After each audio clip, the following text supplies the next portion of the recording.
this edition of Next. This is a new series where we bring together rising change makers to talk about issues at the center of the conversation.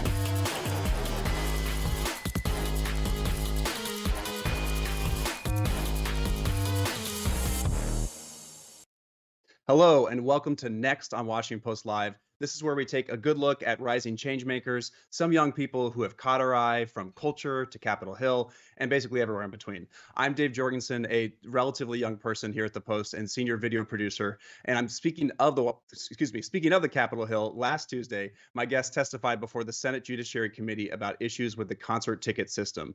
Joining me now are two members from the soul pop band Lawrence, Clyde Lawrence and Jordan Cohen. Clyde, Jordan, welcome to Washington Post Live. Thanks for having us. Hey, so excited to talk to you all. I have plenty of questions, so we're going to get right to it. And I'm going to start with you, Clyde. You are one of the lead singers and songwriters of the band Lawrence. And in your opening remarks to the Senate, you said, ever since we started touring, we noticed what felt like lopsided deal mechanics in certain aspects of the live music industry. So that's a lot right there. I want to just start with that and have you explain briefly what's going on with Ticketmaster and Live Nation and how it came to your attention. Yeah, it's a great question. I think that, as I said in the testimony, ever since we started touring about 6 or 7 years ago, Jordan and I were the ones after the show every night, backstage settling up the show, which means collecting the settlement sheet and therefore collecting the money and going over that settlement sheet that kind of outlines how the profits shake out and how the band gets their pay. And obviously I could talk about the nuances of that for hours, but we basically started realizing that there were certain aspects of the ways that the deals are structured and then also certain aspects of the ways the deals are put into practice as far as what kinds of costs are allowed to be deducted from the show's gross and so on and so forth. Some things that are really obvious and stick out like a sore thumb, some things that once you realize the dynamics of the industry are a little more nuanced. But we just started realizing that the deck is sort of stacked against artists, especially small and mid-sized artists in a number of ways. And in that sense, we're not talking about, the amount of money they're making. Obviously, we know that if you are a really small artist, there's not as much money in the pot. But we're really talking about the percentage of the pie of a given show that an artist is coming away with. So we realized that early on, and we've been talking about it with each other and our bandmates and other artists and even people working at venues and promoters for quite some time. And now with all this attention on, a company like Live Nation, Ticketmaster, we kind of see all of this interest from the public about understanding exactly what we mean when we say those things. That's great. And Clyde, if to understand your band's website correctly, you're a big Catan fan. Is that correct? That is absolutely correct. I'm a big Settlers of Catan fan. So much so actually that when I was writing, when all this Ticketmaster stuff broke, and I had the idea to write this op-ed that ended up in the New York Times. I was actually in Malta for cheering my friend on in the Settlers of Catan World Championship. So I literally wrote the first draft of that op-ed while watching the World Catan Championship. I didn't even expect that level. It said you were a big time player, but I didn't know it was to that level. So that's very helpful, and maybe will be helpful in my follow-up question for you. Is there any way you can explain this in terms of Catan? Is there some kind of analogy we can draw? Yeah, I have to think about the best way to do it, but I think that it has something to do with understanding that. I don't know. I want to think of the perfect analogy. We'll get back to you. Yeah. I want you to have that, and I know it matters to you, so we'll circle back. And when it hits you, describe it. Okay, yeah, exactly. Just like a game, it'll be your turn soon, so we'll get back to you. And Jordan, in the meantime, you are the saxophone player and you are the saxophone player and tour manager of the band as well. So how has the band been affected by Live Nation? Can you go into it more from the perspective as, someone that's both in the band and the tour manager? Yeah, I mean, I think like an important thing to just make note of off the jump is that we actually don't really consider Live Nation specifically to be like this evil enemy to artists. And in our experience, it's more that there are kind of these industry standards that have been defined by mostly Live Nation as kind of the biggest player in this, but across the board, most promoters and most venues, even the ones that aren't run and owned by Live Nation, kind of at this point are like functioning under the same rules and offering the same deals, and the experiences are quite similar no matter where you go. Um, but as Clyde's saying, like most the clearest example of how we feel it to be unfair is just in the like small nuances of the deals that were being offered. And I think like again, like a really exciting part of what we are kind of doing and speaking on is that we don't necessarily think Live Nation needs to be broken apart or the government needs to get involved or we're not prescribing anything. And for us, it's more that we have these small little things that can be adjusted to kind of make the system more fair. So, for example, like one of the clear things that we like to shed light on that we noticed as artists, as tour managers on day one, is that one of our big kind of revenue streams on tour is through our merch sales. And there's kind of been this industry standard that's been set that venues and promoters are entitled to a pretty healthy cut of your merch sales. We often see 20-25% of gross revenue on tour going to Live Nation or going to the promoter of that show.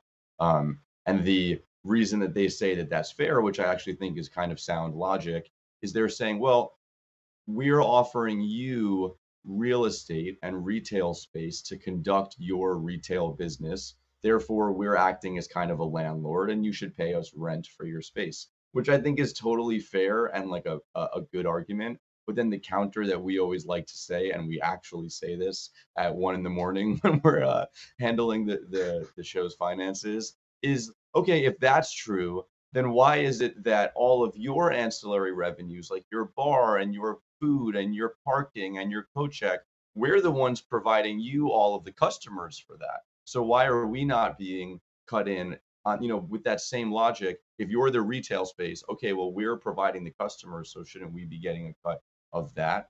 So, I mean, I know that's kind of a roundabout way of saying like it's not exactly the experiences with Live Nation specifically, as much as it's the experiences with the industry standards that have been kind of set by companies such as Live Nation.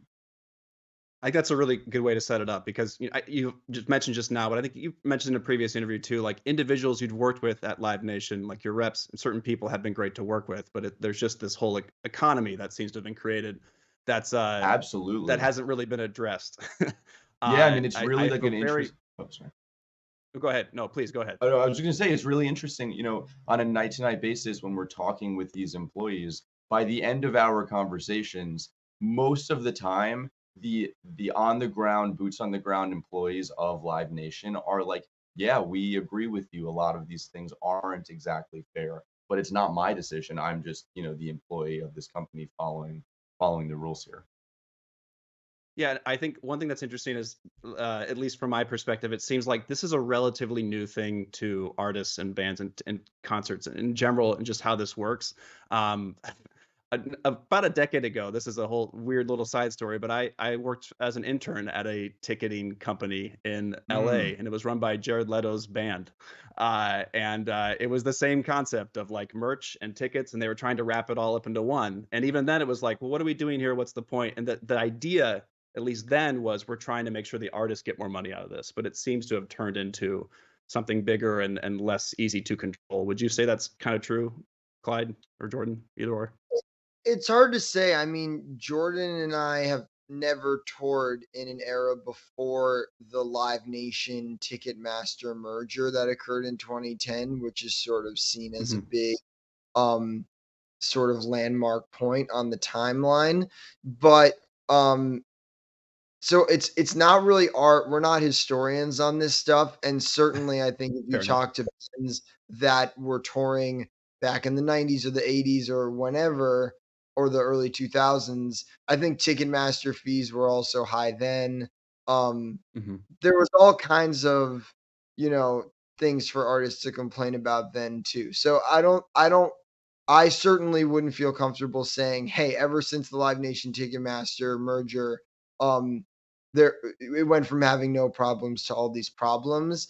I think that like there are some dynamics that are created by Live Nation and Ticketmaster being the same entity, and particularly by Live Nation also being the same entity that owns so many venues. That create some like new, interesting, unique dynamics.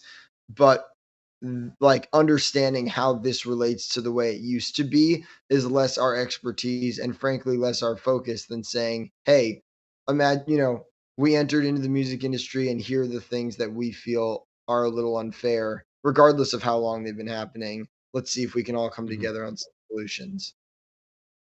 Well, I appreciate that in that, in your testimonies, you both have you've addressed it as this complex issue, but you're able to address the specific problems that need to be talked about. And part of that whole ordeal last week was it's a bipartisan sort of effort that's happening at the moment. I think it was Senator Mike Lee, a Republican from Utah, who said a sentence I never thought I'd ever hear, which was, "I think Swifties have figured something out. They're very good at getting their message across." So can you talk to me a little bit, Clyde, about how young people or Gen Z, millennials, whoever, are being credited with bringing this issue to the forefront, so people like Senator Lee could say statements like that, and it gets bipartisan attention. Yeah, I mean, I think that you know, young people, especially avid fans, fan communities are able to like bring around a groundswell of like united public support in a given thing. So, case in point, even if some of the issues that Jordan and I have with these music industry standards have are only tangentially related to the specific instance of Taylor Swift's tour on sale going awry, much less only even in some ways being tangentially related to the Live Nation Ticketmaster merger. The fact that a group of really passionate fans are able to bring about public attention, demand change in any number of different ways, and then have it at the entire U.S. Senate and maybe about the justice or whatever, um, are all paying attention and focused on making change, and therefore giving us a platform to talk about issues that we think are important that are related, even if they're not exactly the same, is a really interesting thing. Certainly, I didn't. If you had asked me like what event would give us the platform to talk about these issues that are really important to artists, we might not have guessed that it was a Taylor Swift ticket on sale crashing Ticketmaster. But you know, we're happy with anything that allows us to speak about things that are really important to artists everywhere in a way that everybody will listen. And you are doing that, and you mentioned there's a passionate fan group. Jordan, I'm curious why you think that, and this is just a question. I don't know if you know the answer to it, but why aren't more artists speaking out against Ticketmaster or Live Nation? Why does it seem like we're not hearing from the Taylor Swifts or Bad Bunnies of the world necessarily? Yeah, that's a great question. I think that I might have like two answers to that. One might be that Right. I think like culturally, artists like historically are not really like empowered to get involved in the business side of their business, which is something that Clyde and I really are enjoying kind of spreading the awareness and message on of it's okay to be an artist and really be hands-on and care about the business side of your art. And perhaps if more artists were in that settlement room at the end of the night and were understanding the way the money was being broken down, they too would be a little bit upset about how the state of the business is kind of being run. That's kind of part one, is just maybe like a lack of understanding of ways that these deals are structured improperly. And then the second one, which I hope to be wrong, but I think that like there's kind of been this stigma of like fear of retaliation or like not wanting to poke the bear.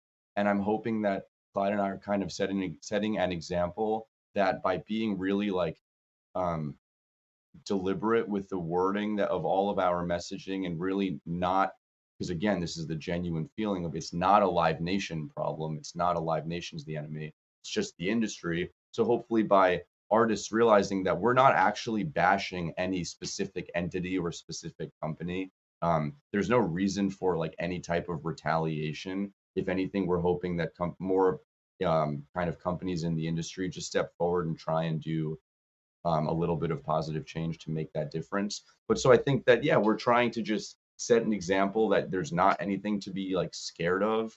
And if you think there is something wrong in the business, it's okay to come forward and say that, as long as you're not, unless you really think it, like as long as you're not coming forward and bashing anyone. I think that that's like a totally healthy part of being a cog in an ecosystem is Yeah, I think speaking up. it's the difference between being like inflammatory for the sake of being inflammatory versus having a really thoughtful and hopefully bulletproof is the wrong word, but just putting things out there that are methodically and thoughtfully not only thought through but worded in a way where it's kind of like I defy any industry force, big or small, to read the words you're saying, and and we encourage healthy debate about it. You know, like anyone that disagrees with any of the points we've made, like we welcome a healthy debate about it, and we're here for that. And like I think with that spirit and energy of like trying to start a respectful conversation about these issues, like we hope that everyone will come to the table and be ready to have that conversation. That's great. There's something to be said about, I don't know if this is like a newer generational thing, but the fact that you all are so involved on the business side, and I imagine you're kind of involved in the posting of your TikToks, for instance, that go viral and that kind of thing. And in some ways, I think that makes you all more accessible too for that conversation. Would you agree that sort of having that social media presence to talk about this, it has made it easier or made you more visible in the conversation, Jordan? Yeah, I think that you're spot on. I mean, as a band and as a small or as a band since day one, we've kind of the eight of us that are kind of members of this band have made the conscious decision to treat this as a young startup with way too many founders, and kind of everyone would take on a job within that and really devote their working energy to expanding and growing. And obviously, in today's day and age, a huge part of that is social media. And we have like a great social media team, which are just Gracie and the band and our management team, being really hands on and trying to follow trends online while maintaining our brand. And I think, as you're pointing to, a big part of our brand at this point has become we are an independent band and we are running the ship ourselves and we're learning how this all works. So we're realizing this is a great opportunity to expand our reach by saying we love to be the people on TikTok that are sharing the knowledge about how the independent and non-independent music business works. So yeah, absolutely. I think you're spot on. I think you all are the first TikTok I kind of ever seen that, here's a clip of our music and here's a clip of us at the congressional hearing. Yeah, I've never totally. I've never quite That's seen exactly that what we're profile going page before. for. Yeah. Yes, it's definitely a vibe. Clyde, just see into the nitty gritty for the moment. You kind of mentioned this earlier about, merchandise sales and marketing, all that kind of how it wraps up into this Live Nation or Ticketmaster, the whole package. Um, is there any numbers you can give us, or like sort of a vague idea of how much the artist takes away or doesn't take away in these deals and how much money you might be losing in the process? Yeah, I mean, I spoke about it in brief terms in the testimony itself. And for anyone interested, we posted a longer form version of our testimony to our Instagram at Lawrence the Band. And of course, there's a whole op ed in the New York Times about it. But generally speaking, what we've found is that we walk away with somewhere between 40 to 50% of the show's gross, but that's based on a gross of the ticket base price. So let's say we're talking about a $30 ticket, which we have chosen. That's an important distinction. The artist does have a say in what the base price of the ticket is. So let's say our tickets are 30, maybe Taylor Swift's are 500, whatever. Ours are 30 right now. And so we would walk away with about $12. That's around 40% of that 30. It's not like, oh, you get 40%. That's not the deal, but the deal's a little more complicated than that. But that's how typically for us it shakes out. But then that's to say nothing of the additional Ticketmaster fee, which we do not get a say in setting, nor are we even told what it is. But that's often, let's say, $12 on top of the 30. So the fan that's actually checking out on their cart on Ticketmaster is probably paying about $42 for their ticket, and we are receiving 12. But importantly, whereas the settlement sheet that we work on with the venue ends up recouping most of the costs that the venue or the promoter have, which are a whole litany of costs that I can talk through. Our costs, which we are responsible for paying for, like our touring crew, accommodations, travel, insurance, production, any number of, so many costs, all the costs of putting on a tour for the artist, those are all not as of yet covered by the $12 that we receive. So then we have to pay all of it out of that. For our band, we end up keeping about 50% of what we walk out of the venue with. So that would be about $6 out of a fan's $42 ticket. And again, a lot of other bands that aren't as efficient or creative with how to budget a tour might end up having trouble just breaking even. So that's where we end up. And of course, that's not including payments to any of the band members. So that's an 8-piece band.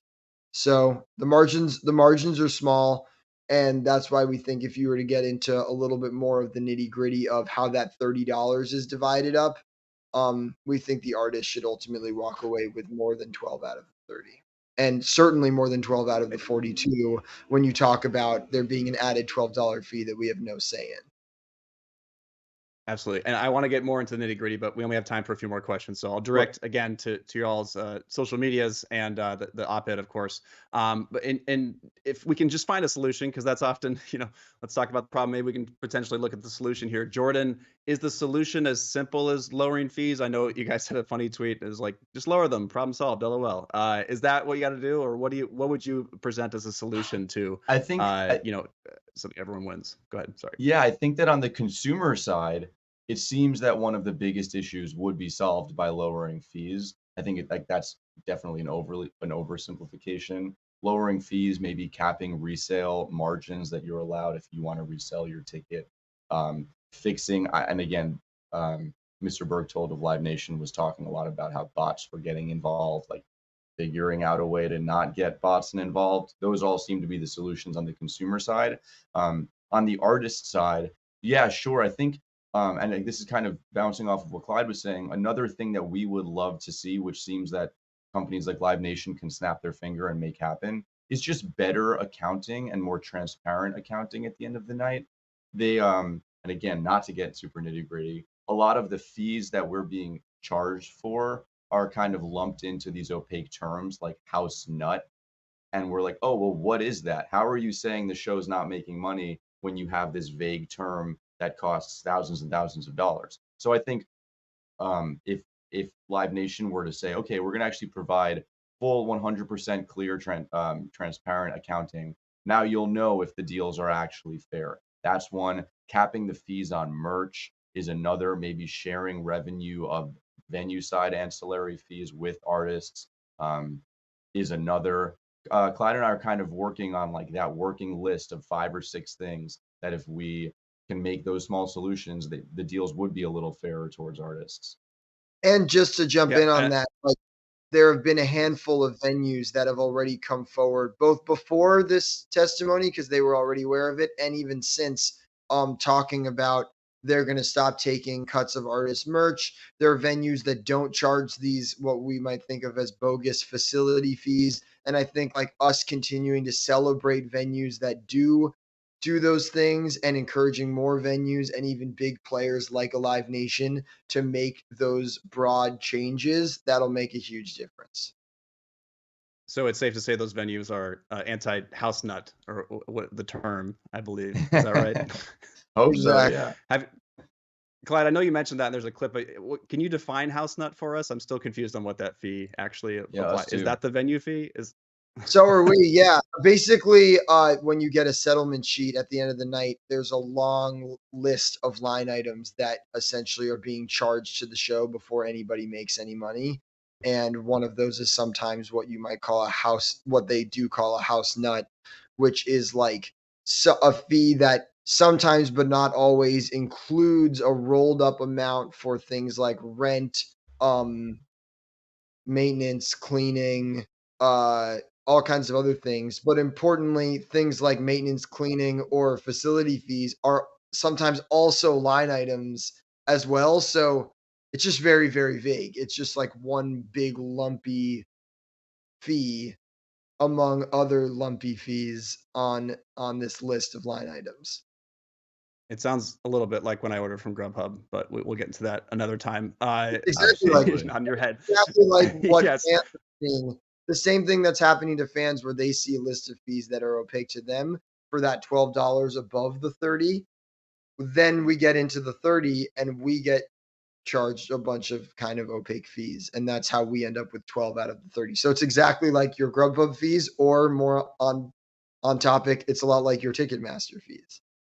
And not to get but not to get too oh, sorry, just to add one thing, Go like ahead. not to Please make go it a ahead. political thing, Mhm. but it is interesting that in other industries like Grubhub, there are government policies being created that are putting caps on how much can you be charged for a delivery fee, how much can a credit card company charge as a merchant fee.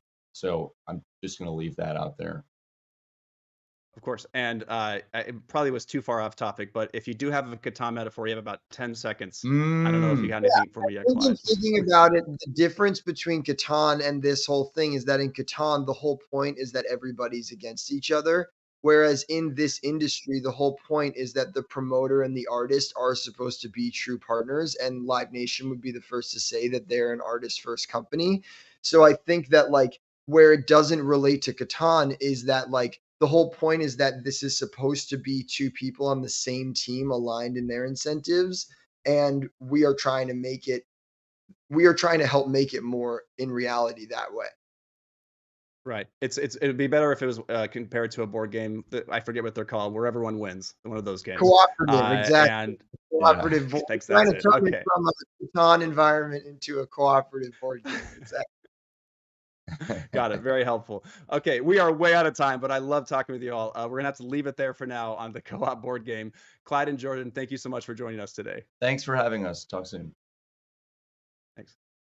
And next, we're excited to have another edition on our next roundtable where we'll hear from young reporters in our newsroom.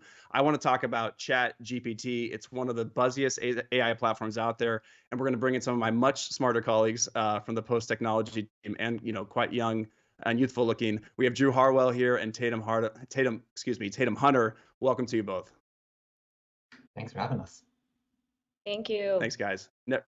Never an easy shift, but I'm very excited to talk about this topic here. I've been on ChatGPT kind of all morning. So, Drew, I want to start with you.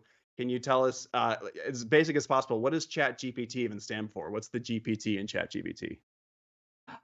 It's some big, long AI phrase that will mean nothing to anybody. The T is for transformer, and transformer is a big sort of AI breakthrough that has allowed us to train a computer on text to do the same sorts of pattern matching things that we've seen AI do with images. And so effectively what it can do is it's read everything people have typed into the internet over the last couple of years. It's learned to copy, our way of speaking, the words we use, sort of learn which words are used together, and emulate human speech. So you go onto ChatGPT and you type a prompt or a question or something you want the AI to spit out, and it will unveil this very sort of cogent form of writing that is really often pretty difficult to tell was made by the computer at all. So you mentioned it takes everything that we've been typing into the internet. Does that mean like tweets, blog pages? Where is it pulling? It's just everything that you can reach on Google? Yeah, a lot. These data sets that this AI is trained off of are big scrapes of the internet. So it's, stuff like movie reviews, entire books, Wikipedia pages, subreddits, discussion boards, anything you could have found on the internet. I mean, just gobs of written material. And, you start to wonder what this AI really thinks about humanity having like seen what we spew onto the internet all the time. But it has really created this, system that can emulate English specifically really well. And, so you can tell it to make up a rap song or a 17th century poem, and it will really sort of copy the style of that even. And it's really pretty amazing. I did this morning recently ask it to write a poem for my can of Spam, and it did a pretty decent job. I think I could have done better, but it was very impressive. That's one of the fun uses of it, but obviously there's some concerns over this. It's revolutionary technology, and anytime there's something this big, it's like, well, what does that mean? What's the danger? But on the positive side, Tatum, is there an asset? What is the greatest asset, rather, in leveraging this technology? I guess it's a time saver. Actually, there's two sides to this coin, in my opinion. One is the kind of pragmatic side, in that if you do a lot of rote communication, if you maybe struggle with written or spoken language, then this could be a really big deal. Also, it turns search results into something more conversational, which is really novel and it's exciting. And then the other side of that coin, in terms of like what is a boon of the public availability of ChatGPT, might be that it gives people the opportunity to interact with a really, bleeding edge software in a more interactive way than they have before.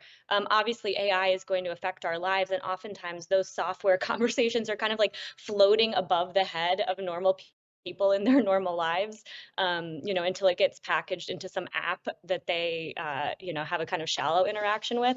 So to me, it's also really exciting to see people play and create, and have this curiosity about, how is this working and how can I control it and understand it better?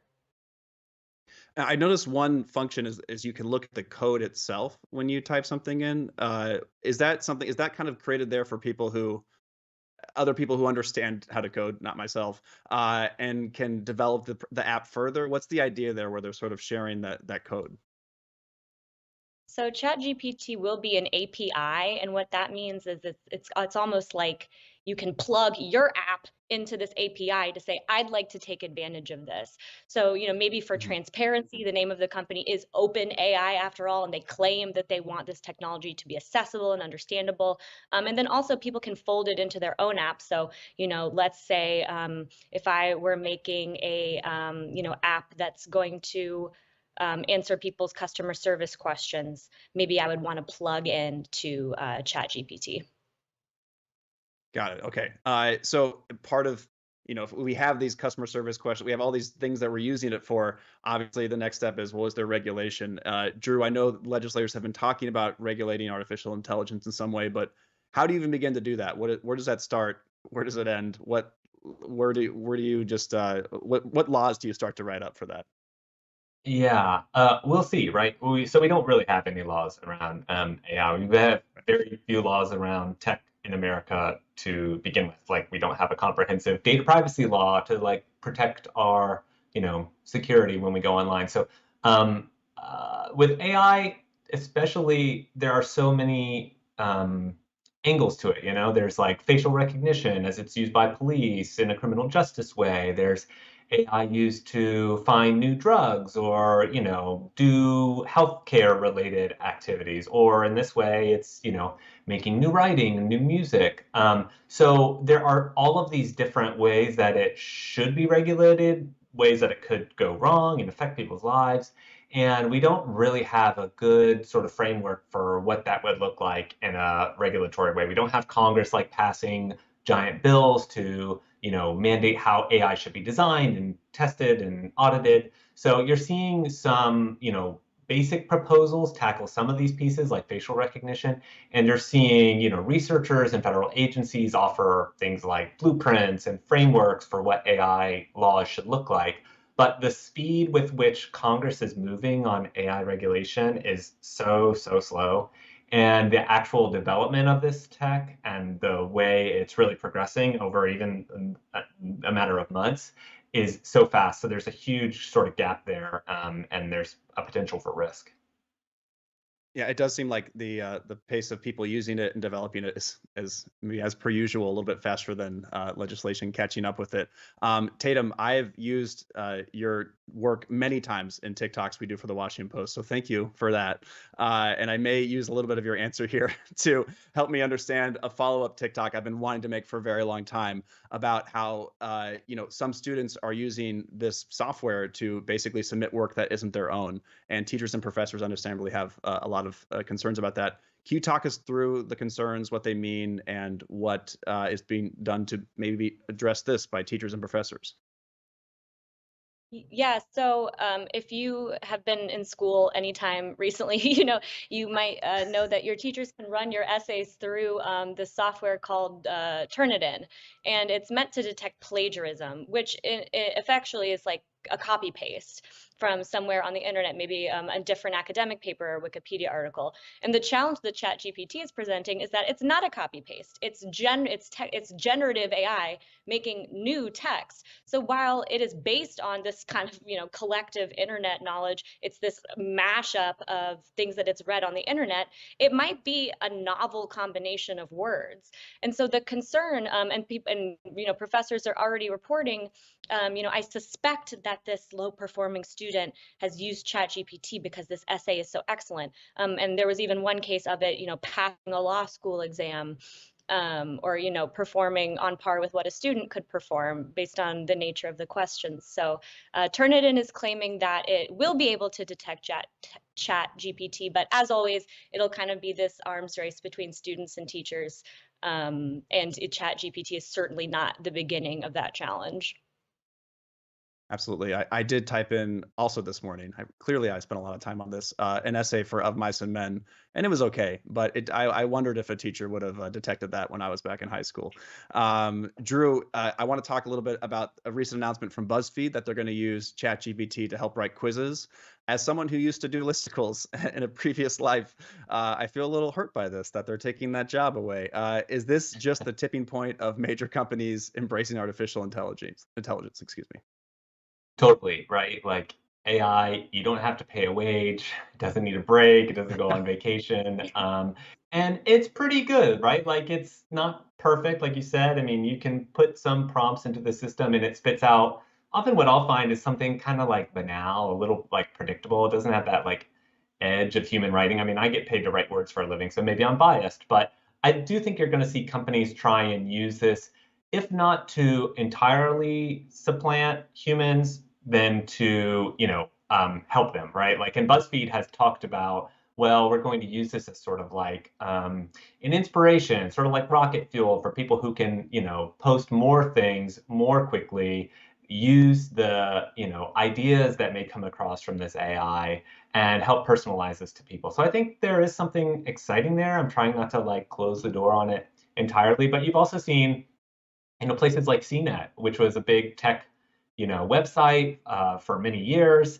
And the big scandal with them has been that they have been using sort of AI to write, update, and edit stories in real time, including like financial advice.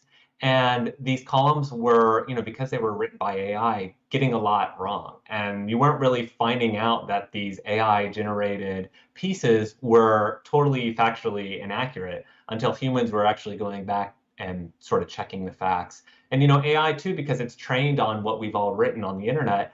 The fear is like plagiarism, right? I mean, like Tatum was talking about, these things end up sort of copying in a sort of an indirect way what they've seen on the internet before. So, they're kind of taking the ideas that people have already written, not really understanding what they're saying, but still sort of involving that in the writing. So I think these are all kind of like risk factors. I'm not going to say AI is going to go away entirely or that human writing is going to go away, but I think it raises a bunch of issues that we're really just starting to reckon with now. Yeah, of course, plagiarism is a huge part of journalism that people always fear and that you want to stay away from. And then another part that's much more recent and much more present in my mind anyway is misinformation. And so, Tatum, I want to talk a little bit about Dolly, which is the text to image platform. What are the potential harms there? Personally feel like I could see someone generating an image or even a video that's just completely faked and convinces people that something has happened somewhere around the world. Do you see something like that happening eventually? I think that the ability to recreate, yeah, the faces of politicians or other public figures is a big risk with generative image models like DALL-E or other deepfake video software that just hasn't received the same excitement or name recognition that DALL-E has. One big risk that I'm interested in is the ability to, put in images of people who are not yourself, including children. Experts have noticed that the models tend to sexualize images. So of course, there's all of this potential for, reputational damage, fake revenge porn, harassment, extortion that we aren't equipped to deal with because I think it's really obvious that it's hard for us to manage online harassment and misinformation even without tools like this. It's interesting because Bloomberg reported that the Chinese tech giant Baidu is claiming that it's going to roll out a ChatGPT-like tool as part of its search engine.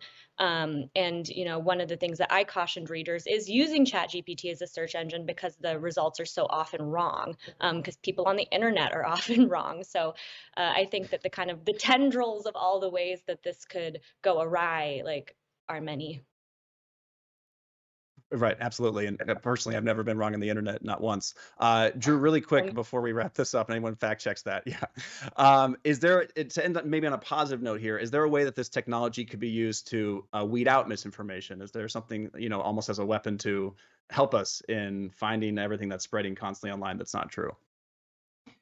Yeah, I think it could be a cool kind of classroom tool. One way I've heard it being used is like if you're in a class and you're using ChatGPT and you have like a really basic, like mundane question that you don't want to stop the teacher to ask about, you could use ChatGPT almost like a search engine to say like, I've seen this used in sort of computer programming. What does this piece of code do? What should I be writing here? And the system will spit something back out. I think that's cool, right? That's like a way that we can have this conversation going that's not reliant on search engines and Google, which can sort of get it wrong too. But I will say, not to put a negative spin on this positive ender, but like the way that this AI gets it wrong is really interesting. Like, and if you really look at the results, you find like it's not just that it gets one fact wrong and then everything else right. It'll make up entire like sources. It'll say like it's citing a book that doesn't exist because it's really just copying like the patterns of syntax that we use in conversation. So you don't even really, it's written so elegantly that you really don't even know that what you're looking at is just totally bogus. So I think it's honestly,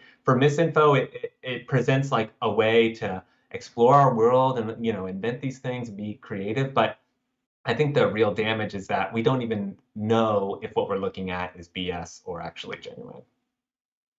Well, no problem with putting a negative spin on it because it's a positive experience talking to you all. Drew, Tatum, we're out of time. Thank you so much for joining me on Washington Post Live. Thanks. Thank you. And thanks to all of you for watching. To check out what interviews we have coming up, please head to WashingtonPostLive.com to register and find more information about our upcoming programs. I'm Dave Jorgensen, and thank you for joining Washington Post Live.